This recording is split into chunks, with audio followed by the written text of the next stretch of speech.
Bonjour à tous, on est le jour 80 de mon voyage. Je suis bien arrivé à Jakarta tout à l'heure, après quelques péripéties en matinée. En effet, hier soir j'avais regardé pour voir comment y aller en transport en commun à l'aéroport international de Bangkok, et j'avais cru voir un train qui allait avec une gare qui était à 30 minutes à pied de l'hostel. Donc ce matin j'ai voulu partir à 7h30 et là personne dans l'hostel, l'accueil pas ouvert alors qu'il doit ouvrir à 7h.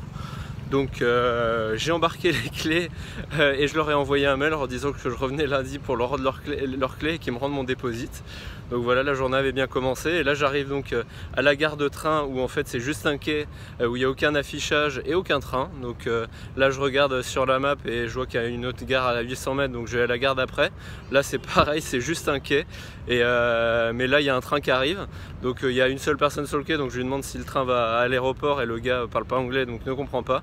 Donc je monte dans le train pour essayer de demander à quelqu'un et là je fais toutes les rames pendant 5 minutes et il n'y a personne dans ce train. Il n'y avait personne, il était vide et il était pourtant long, mais comme au moins il devait faire 500 mètres de long quoi.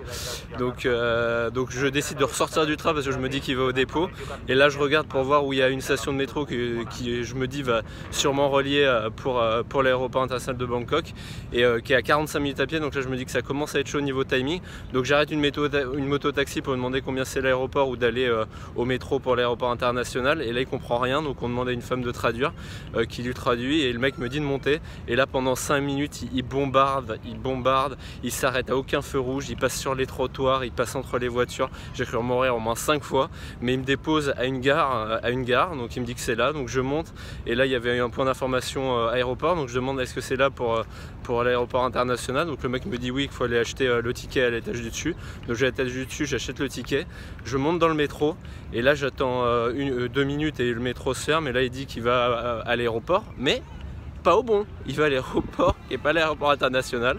Donc au premier arrêt je m'arrête et là je me dis il reste plus qu'1h15 pour l'enregistrement. Donc là je suis allé direct dans la rue et j'ai pris un taxi qui m'a coûté plus cher que mes 2 nuits d'hôtel, mais bon voilà. Donc je suis bien arrivé à l'aéroport, je suis bien arrivé à Jakarta, et là Jakarta les transports en commun ça s'est beaucoup mieux passé parce que j'étais dans le bus 20 minutes après être sorti de l'avion, et là je suis à la place, à la grande place centrale de Jakarta, comme vous pouvez voir derrière moi, ceux qui connaissent.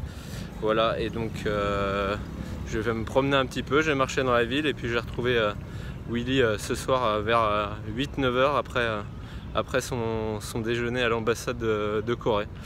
Son dîner d'ailleurs à l'ambassade de Corée. Voilà, je vous souhaite à tous un bon début du week-end et à demain.